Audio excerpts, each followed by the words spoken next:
كشف الدجى بجماله حسنت جميع خصاله صلى الله عليه. أما بعد، الحمد لله الله رب العالمين الكافي لا نقولي شكريا যে মহান রব্বুল আলামিন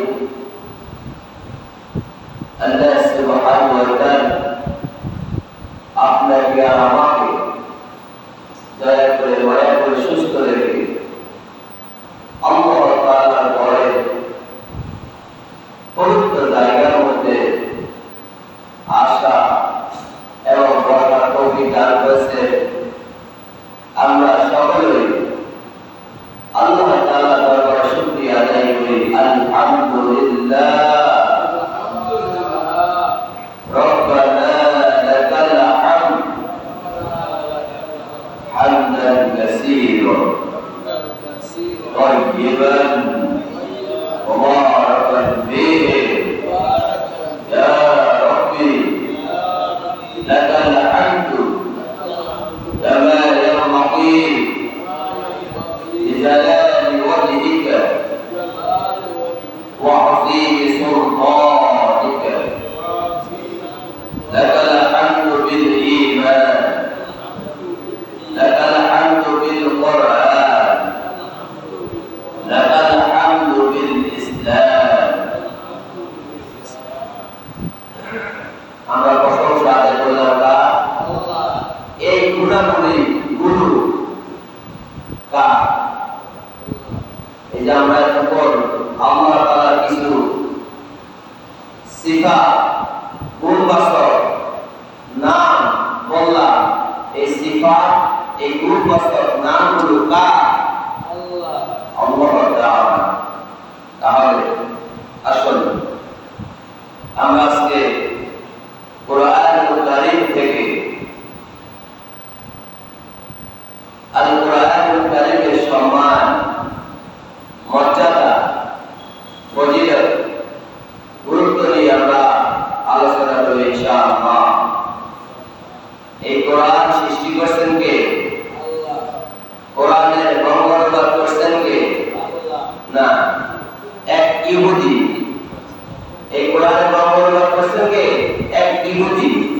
ওই ইহুদির নাম হচ্ছে গিরিশ চন্দ্র সেন। গিরিশ চন্দ্র সেন। অথচ আল্লাহ তাআলা কোরআন নাযিল করেছেন মানুষের হেদায়েতের জন্য, মানুষকে কথা মানুষ যেন সঠিক পথে আসতে পারে। এই কোরআন ঘর থেকে শুরু করে সংসদ পর্যন্ত কোরআনের দাওয়াত পৌঁছিয়ে দিতে হবে। ঘরে যেরকম কোরআনের আইন, নিয়ম, নীতি, পদ্ধতি আপনি আর আমি মানি, সেম সামাজিকভাবে, রাষ্ট্রীয়ভাবে একদম সংসদ পর্যন্ত এই কোরআন পৌঁছিয়ে দিতে হবে। তাহলে আমরা আগে স্লোগান দিতাম নারায়ে তাকবীর, আল্লাহু আকবার, আল কোরআনের আলো ঘরে ঘরে জালো। এখন আমরা স্লোগান হবে নারায়ে তাকবীর, আল্লাহু আকবার, লিল্লাহি তাকবীর, আল্লাহু আকবার, আল কোরআনের আলো ঘরে ঘরে না, ঘরে ঘরে জানো। এখন হবে সংসদে জানো। কি হবে? সংসদে ঘরে ঘরে আমরা কোরআন দাঁড়াতে শেষ। কোরআনের সাথে আমাদের কোনো সুসম্পর্ক নাই। এক সময় আমরা যখন ছোটবেলা ছিলাম তখন কোরআন সব সময় গুল করে আমাদের মায়েরা সুন্দর করে মুরব্বীরা তেলাওয়াত করতেন, যুবক ভাইরা তেলাওয়াত করতেন এবং মসজিদগুলোর মধ্যে কোরআন শিক্ষা চালু ছিল। এখন দিন দিন প্রত্যেকটা মসজিদগুলো থেকে কোরআন শিক্ষা উঠে যাচ্ছে।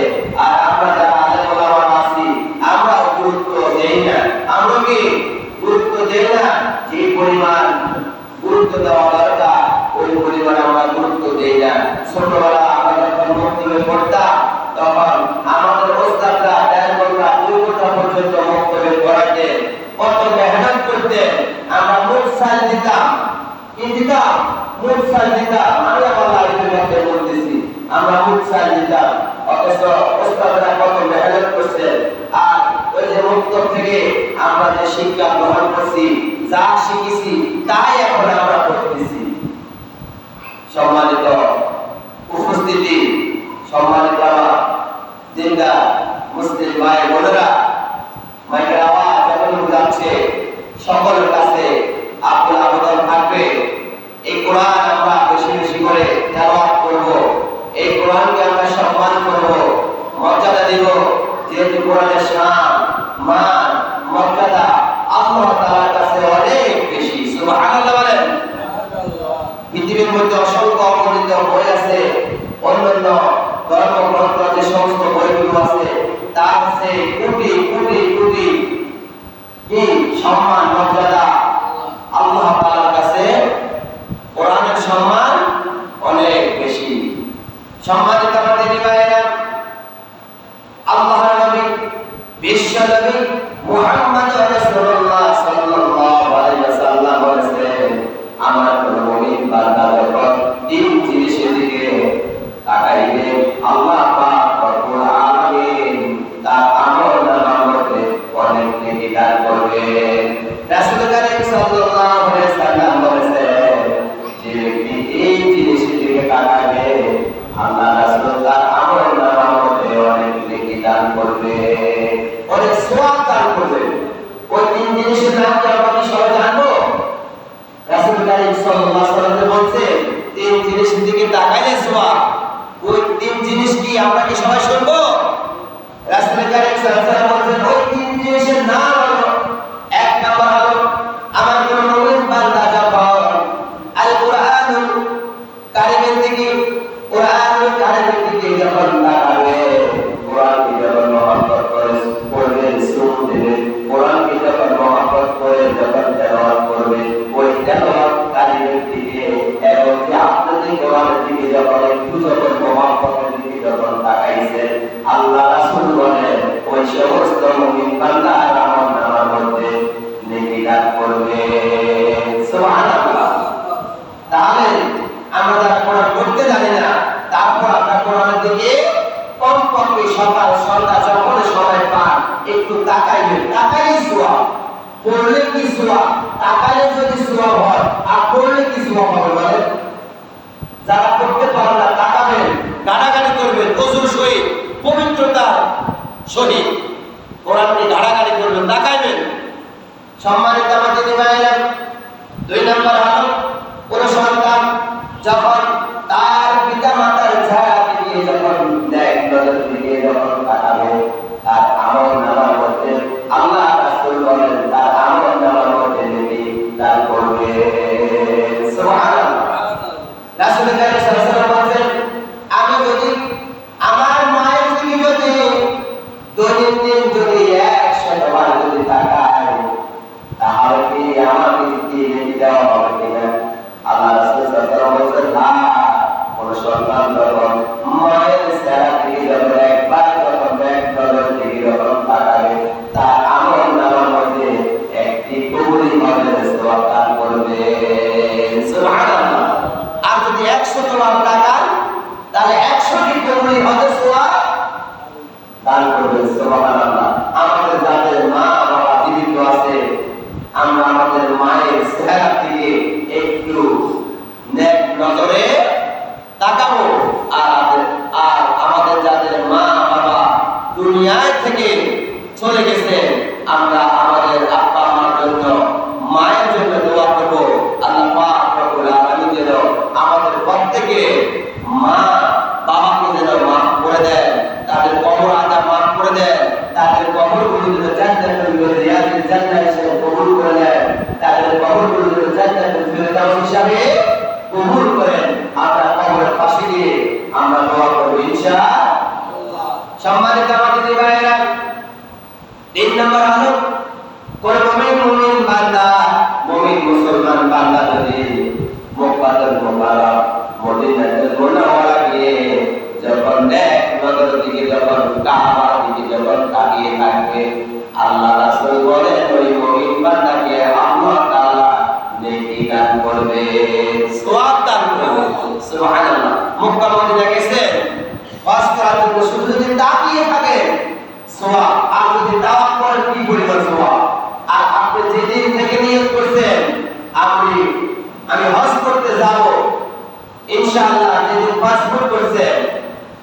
থেকে আপনার সওয়াব পেতে থাকবে। আর 5 ফুট করার আগে যদি আপনি যদি নিয়ত করেন আল্লাহ তাআলা মৃত্যুর আগে একদিন হলো নবীজির রওজা শরীফ যেন একদিন হলো যেন আমি জিয়ারত করতে পারি, আপনি যদি এতটুকু যদি নিয়ত করেন তারপর সওয়াব আছে না? তার নিয়ত করতে কি আমাদের কষ্ট হয়, টাকা খরচ হয়? আমরা নিয়ত করি ইন্নামাল আ'মালু বিন্নিয়াত। আপনি যদি নিয়ত করেন আপনার আশা পূরণ করে দিবেন কে? কে করে দিবেন? আল্লাহ তাআলার কাছে কি রিজিকের অভাব আছে? টাকা পয়সা ধন-দৌলতের অভাব আছে? আপনি না একটু চেষ্টা করুন, আল্লাহ তাআলার কাছে দোয়া করুন, আল্লাহ তাআলা আপনার আমাদের কবুল করুন। সম্মানিত দিনী ভাইরা, আসুন আমরা কোরআনুল কারীম থেকে আমরা এখন কথা বলব। আমি যে একটি তেলাওয়াত করছি সূরা আনফালের 2 নম্বর আয়াত। আল্লাহ পাক রব্বুল আলামিন বলেন, ইন্নামাল মুমিনুনা আল্লাযীনা ইযা যুকিরাল্লাহ, যারা আল্লাহর শরণার্থী জিকির করে।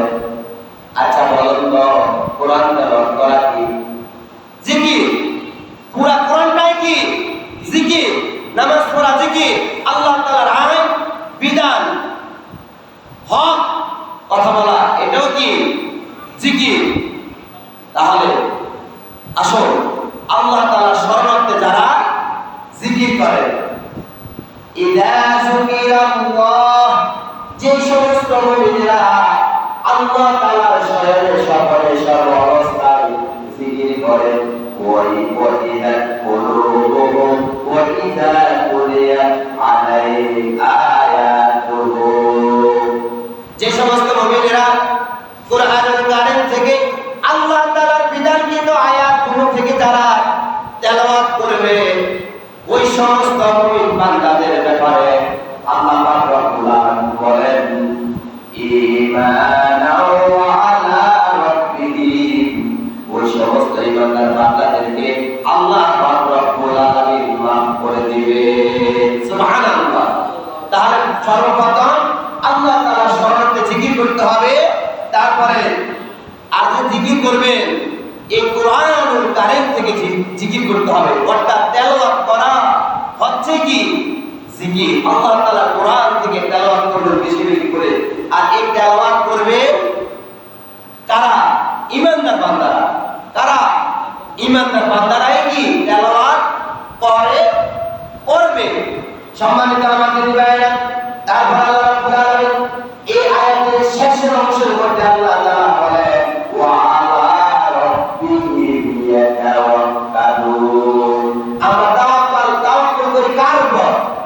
বল কার উপর? আমাদেরকে খাওয়ান কে? সৃষ্টিকর্তাকে, পালনকর্তাকে, রিজিকদাতাকে। বলেন ইন্নাল্লাহা আলা কুল্লি শাইইন কাদির। সারা বিশ্বের প্রতিপালকের মালিককে, ক্ষমতার মালিককে। অথচ আজকে আমরা বলি আমাদের ক্ষমতার মালিক আমাদের প্রধানমন্ত্রী, বলে কিনা বলেন? গতকালকে আমাদের মাহফিলে আমাদের রাসূল বলছে যে এই সরকার নামা পিছনের কারণ একটাই, এখানে হুকুম হচ্ছে আল্লাহ। আল্লাহ যদি হুকুম না করতেন তাহলে সরকার গদি থেকে নামতে পারতেন না। আজকে 17 বছর আমাদের ভাইরা কত কষ্ট করছে, সরকার নামাতে পারে না। আল্লাহ হুকুম করছে, সরকার নামতে বাধ্য হয়েছে। এখানে আমি কথা এখানে বলছি, ওয়া আলা রাব্বিহিম ইয়াতাওয়াক্কালুন। আমরা তাওয়াক্কুল করব কার উপরে? আল্লাহ তাআলার উপরে। আল্লাহ ছাড়া কার প্রতি তাওয়াক্কুল করা যাবে? আমাদের আওলাদ রাসূলের উপর তাওয়াক্কুল করা যাবে? পীরের প্রতি তাওয়াক্কুল করা যাবে? কোন ওলি আউলিয়া যারা তাদের উপর তাওয়াক্কুল করা যাবে? আব্বা আম্মার প্রতি তাওয়াক্কুল করা যাবে? তাওয়াক্কুল করতে হবে কেবলমাত্র শুধুমাত্র একজনের প্রতি, তিনি কে? আল্লাহ। তিনি কে? সম্মানিত ভাইরা, তাহলে কোরআনের শান, এই কোরআনের মান, এই কোরআনের সম্মান অনেক বেশি। এই কোরআনকে যদি আমরা আত্মীয় করি, আমরা কখনো পথভ্রষ্ট হব। রাসূল কারীম সাল্লাল্লাহু আলাইহি ওয়াসাল্লাম বলেছেন, আমার কোন মুমিন বান্দা যখন এই কোরআনকে যখন আত্মীয় করবে, কোরআনকে মহব্বত করবে, কোরআন বুঝে বুঝে যখন তেলাওয়াত করবে, তারা কখনো পথভ্রষ্ট হবে না, গোমরাহ হবে না। বিদআতের ভাষণে বিশ্বনবী মুহাম্মদ রাসূলুল্লাহ সাল্লাল্লাহু আলাইহি ওয়াসাল্লাম একটি কথা বলেছেন, তারাকতু ফীকুম আমরান লা তাদিল্লু মা তামাসসাকতুম বিহিমা কিতাবাল্লাহ ওয়া সুন্নাতু রাসূলিহি। আল্লাহু আকবার বলেন। বিদআতের ভাষণে বিশ্বনবী মুহাম্মদ রাসূলুল্লাহ সাল্লাল্লাহু আলাইহি ওয়াসাল্লাম দুটি কথা বলেছেন, আমার কোন মুমিন বান্দা যখন আল্লাহ তাআলার বিধানকৃত 30 পারা কোরআনুল কারীমকে যখন আত্মীয় করবে, তখন তারা পৃথিবীর জমিনের মধ্যে তারা কখনো পথভ্রষ্ট হবে না। আর তারা যখন এই কোরআন অনুযায়ী দেশ চালাবে না, সংসদ চালাবে না, ঘর থেকে শুরু করে সংসদ পর্যন্ত কোরআন অনুযায়ী চলবে না, কোরআনের বিধান অনুযায়ী চলবে না, তারা সব সময় পথভ্রষ্টের মধ্যে থাকবে, ধ্বংস হয়ে যাবে, নির্মূলিত হয়ে যাবে। আর কোরআনকে যখন মহব্বত করবে, কোরআনকে যখন বেশি বেশি যখন তেলাওয়াত করবে, আর এই কোরআনের মহব্বতের কারণে তাদের শান মান মর্যাদা অনেক বেড়ে যাবে। সম্মানিত আমাদের ভাইরা, 2 নম্বর হলো রাসূলুল্লাহ রাসূলের সুন্নাহ। আপনি তবে রাসূলের সুন্নাহ তরিকা অনুযায়ী জীবন যাপন করতে হবে। আজকে আমাদের মাঝে, আপনার মাঝে, আমার মাঝে রাসূলের কোন সুন্নাহ নাই, রাসূলের তরিকা অনুযায়ী আজকে আমরা কোনো কাজ করি না। রাসূল সাল্লাল্লাহু আলাইহি ওয়াসাল্লাম কত মার খেয়েছে, তাইফের মধ্যে লাঞ্ছি কত মার হয়েছে, রাসূল সাল্লাল্লাহু আলাইহি ওয়াসাল্লাম দাওয়াত দিতে গিয়ে কত মান হাতে হয়েছেন। আপনি আর আমি দাওয়াত দিতে গিয়ে যখন অপমানিত হয়ে যায়, তখন আমরা নিরাশ হয়ে যাই। কিন্তু না না, আমার রাসূল, আপনার রাসূল বিশ্বনবী মুহাম্মদ রাসূলুল্লাহ সাল্লাল্লাহু আলাইহি ওয়াসাল্লাম কখনো দাওয়াত দিতে গিয়ে নিরাশ হন নাই। এই কারণে আল্লাহ রাসূল সাল্লাল্লাহু আলাইহি ওয়াসাল্লাম বলেন, লা তাকনাতু মির রাহমাতিল্লাহ ইন্নাল্লাহা ইয়াগফিরুয যুনুবা জামিআ ইন্নাহু হুয়াল গফুরুর রাহিম। রব্বুল আলামিন বান্দারে, তুমি যদি সমুদ্র ফেনা পর্যন্ত যদি গুনাহ করো, আকাশ পর্যন্ত যদি তুমি গুনাহ করো, তারপরে তোমরা আমার কাছে নিরাশ করো না। রাসূল সাল্লাল্লাহু আলাইহি ওয়াসাল্লাম কখনো নিরাশ হন নাই। এখানে আমার সম্মানিত দিনী ভাইরা, প্রত্যেকটা কাজ রাসূলের তরিকা অনুযায়ী আমরা করব, রাসূলকে অনুসরণ করব। যদি আপনি রাসূলকে যদি অনুসরণ করেন, তাহলে এই দুনিয়ার জমিনের মধ্যে কখনো পথভ্রষ্ট হবেন না। তার মূল কারণ হচ্ছে, আজকের আলোচনার বিষয় হচ্ছে আল কুরআনুল কারীমের শান, মান, মর্যাদা। এই কোরআন পড়লে সওয়াব, কোরআনের দিকে তাকাইলে সওয়াব, কোরআন বুঝে পড়লে সওয়াব, কোরআন না বুঝে পড়লো কি সওয়াব। রাসূল কারীম সাল্লাল্লাহু আলাইহি ওয়াসাল্লাম বলেন, আমার কোন মুমিন বান্দা যখন এই কোরআন যখন সব সময় যখন সার্বক্ষণিক যখন তেলাওয়াত করবে, কোরআনের প্রত্যেকটা হরফের বিনিময় তাদের আমলনামার মধ্যে 10 করে নেকি দান করবে। সুবহানাল্লাহ। আমরা আরো জোরে উচ্চ স্বরে পড়ি সুবহানাল্লাহ। সুবহানাল্লাহ পড়তে আমাদের কষ্ট হয়। ওই যে আমাদের রাসূল মাঝে মাঝে বলে যে সুবহানাল্লাহ পড়তে কি তোমাদের কষ্ট হয় নাকি? আলহামদুলিল্লাহ পড়তে কি কষ্ট হয় নাকি? আল্লাহু আকবার বলতে কষ্ট হয় নাকি? এই সমস্ত তাসবিহগুলো কার? সুবহানাল্লাহ মানে আল্লাহ পবিত্র, আলহামদুলিল্লাহ আল্লাহ তাআলার প্রশংসা আদায় করতেছি, আল্লাহু আকবার মানে আল্লাহ সবচেয়ে কি বড়, আল্লাহ সবচেয়ে কি। এই সমস্ত তাসবিহগুলো পড়বে। সম্মানিত আমাদের ভাইয়েরা, তাহলে এই কোরআন আমরা বেশি বেশি করে পড়ব। এই কোরআন অনুযায়ী আমাদের জীবন পরিবর্তন করতে হবে। কোরআন আমাদেরকে যেভাবে শিক্ষা দিতে দেয়, ওইভাবে কোরআন থেকে আমরা শিক্ষা গ্রহণ করব। কোরআন আমাদেরকে যেভাবে দিক নির্দেশনা দেয়, ওইভাবে দিক নির্দেশনা আমরা মেনে চলব। আজকে আমরা কোরআনের দিক নির্দেশনা মেনে চলি না, এই কারণে দিন দিন আজকে আমরা পথভ্রষ্ট হয়ে যাচ্ছি। আমাদের মধ্যে আজকে একতা নাই, ঐক্যবদ্ধ নাই। সম্মানিত আমাদের ভাইরা, আসুন এই কোরআনকে মহব্বত করে কোরআনকে আজকে আমরা কোরআন অনুযায়ী জীবনযাপন পরিচালনা করি। কোরআনকে বেশি বেশি করে তেলাওয়াত করতে হবে। কোরআন আল্লাহ তাআলা এই জন্য সৃষ্টি করে নাই, নাজিল করে নাই, তৈরি করে নাই। ঘরের মধ্যে যে সমস্ত দামি দামি সুপারগুলো আছে, ওই সুপারগুলোর মধ্যে দামি দামি কোরআন শরীফগুলো লুকাইয়া লুকাইয়া রাখার জন্য কোরআন সৃষ্টি করা হয় নাই। কোরআন সৃষ্টি করতেন কেবলমাত্র শুধুমাত্র তেলাওয়াত করার জন্য এবং কোরআন অনুযায়ী জীবন পরিবর্তন করার জন্য। ঠিক কিনা বলেন? সম্মানিত আমার দিদি ভাইরা, আজকে আমাদের মধ্যে অনেক আলেম ওলামা আছে, কোরআনের হক বাণীগুলো তারা প্রচার করে না, কোরআনের হক বাণীগুলো তারা বলে না। কেন জানেন? কিছুক্ষণ পর আবার নাকি জেলখানার মধ্যে চলে যেতে হয়। আপনি যে কথা বলতেছেন, আমি যে কথা বলতেছি, আল কোরআনুল কারীম থেকে কথা বলতেছি, এই কোরআনুল কারীম থেকে কথা বলতে গিয়ে যদি আপনি যদি মার খেতে হয়, লাঞ্ছিত অপমানিত হতে হবে, লাঞ্ছিত অপমানিত হতে হবে। যেটি এই কোরআন কার বলেন তো, এই কোরআন কার বলেন তো? আল্লাহ তাআলা বলেন, ইন্না নাহনু নাযালনা যিকরা ওয়া ইন্না লাহু লাহাফিজুন। আল্লাহ তাআলা বলেন, বান্দারে, আমি আল্লাহ তাআলা এই কোরআন নাযিল করেছি, আমি আল্লাহ তাআলা এই কোরআন আমি নিজে হেফাজত করব। আল্লাহু আকবার। এই কোরআন আল্লাহ নিজে নাযিল করতে, এই কোরআন আল্লাহ তাআলা নিজে হেফাজত করবে। সম্মানিত আমার দিদি ভাইরা, রাসূল কারীম সাল্লাল্লাহু আলাইহি সাল্লাম বলেছেন, খায়রুকুম মান তাআল্লামাল কুরআনা ওয়া আল্লামা। প্রত্যেকটা ঈমানদার বান্দাদেরকে আল্লাহ রাসূল সাল্লাল্লাহু আলাইহি সাল্লাম বলেছেন, তোমরা নিজে কোরআন শিখো এবং এই কোরআন অনুযায়ী তোমরা চলো। নিজে কোরআন শিক্ষা করো এবং অপরদেরকে শিক্ষা দাও। তালাবুল ইলমি ফারিদাতুন আলা কুল্লি মুসলিম। প্রত্যেকটা নর নারী, প্রত্যেকটা মুসলমানের উপর দ্বীনি শিক্ষা অর্জন করা হলো ফরজ। সম্মানিত দিনী ভাইরা, তার নিজেরা আগে জ্ঞান অর্জন করতে হবে, নিজেরা কোরআন শিখবে, এই কোরআন আবার অন্যদেরকে শিখাবে। যদি জ্ঞান যদি অর্জন না করে, তাহলে আপনি অন্যদের মাঝে কি কি দিবেন বলেন তো? আগে নিজেদের কিছুটা হলো জ্ঞান অর্জন করতে হবে। আজকে আমরা অনেকের মধ্যে জ্ঞান নাই, এই কারণে আজকে আমরা কথা বলে এলেমেলে ভাবে। কোরআনের কোনো জ্ঞান নাই, হাদিসের কোনো জ্ঞান নাই। কিছুটা হলো কোরআনের জ্ঞান থাকতে হবে। আবার আমাদের দেশে কিছু আলেম ওলামারা আছে, কোরআন মানে হাদিস মানে না, তারা হলো আহলে হাদিস। আমাদের আওলাদের রাসূল এই বিষয় কঠোরভাবে আলোচনা করেন।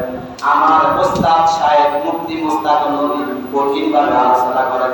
তাদেরকে বলে আহলে হাদিস, কিন্তু তারা কোরআন মানে হাদিস মানে না। কিন্তু না না, কোরআনের ব্যাখ্যা হলো হাদিস। কোরআনের ব্যাখ্যা কি? আমি যদি শুধু কোরআন দিয়ে যদি কথা বলি, কোরআনের শান মা 2 ঘন্টা শেষ হবে না। তাহলে হাদিসটা মাঝে মাঝে 2-1টি হাদিস বললে না ভালো লাগে, বুঝতে পারবে, ঠিক আছে না? তাহলে আমরা অনেকে আছি কোরআন মানে হাদিস মানে না।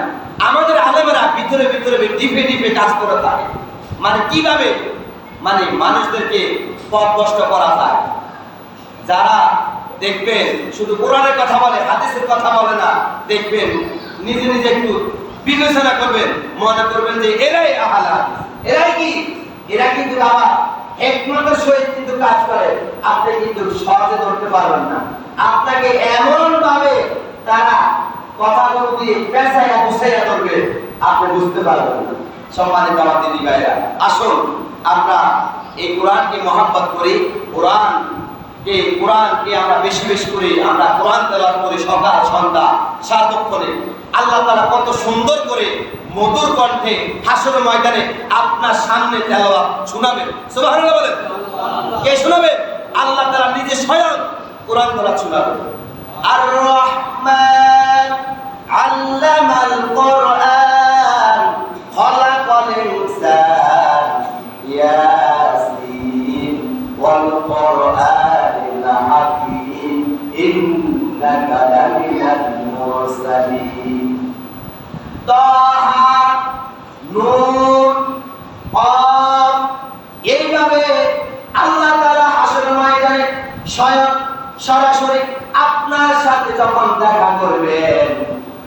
এই কোরআনের সম্মানার্থে এই কোরআন অনুযায়ী যে আপনি জীবন যাপন করছেন, কোরআনের হক বাণীগুলো যখন প্রচার করছেন, কোরআনের হকগুলো যখন সংসদ পর্যন্ত পৌঁছিয়ে দিয়েছে, এই কোরআন অনুযায়ী নিজের জীবনকে পরিবর্তন করার কারণে হাসর ময়দানে আল্লাহ তাআলা নিজে স্বয়ং আপনার সামনে আমার সামনে মুখামুখি কোরআন তেলাওয়াত শোনাবেন, মধুর কণ্ঠে কোরআন তেলাওয়াত শোনাবেন। আচ্ছা বলেন তো, একটা আশ্চর্যবোধক কথা, আশ্চর্যজনক কথা, আল্লাহ তাআলা যদি সরাসরি যদি আপনার সামনে যদি কোরআন তেলাওয়াত শোনা, তাহলে আপনার কাছে কেমন লাগবে?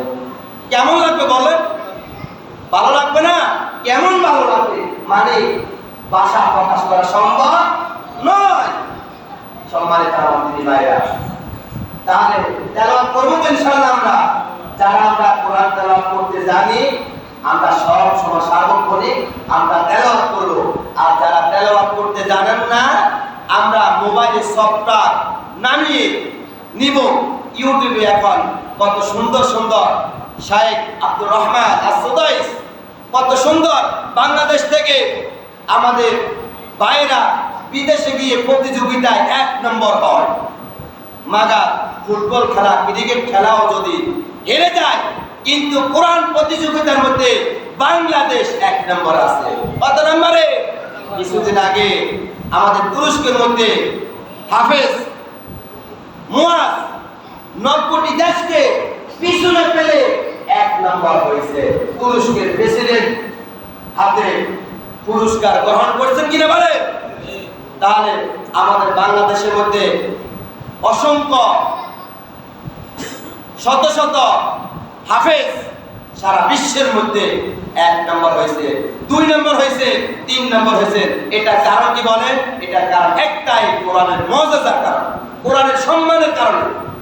সম্মানিত আমার দিনী ভাইরা, আসুন এই কোরআন আমরা বেশি বেশি করে আমরা তেলাওয়াত করি।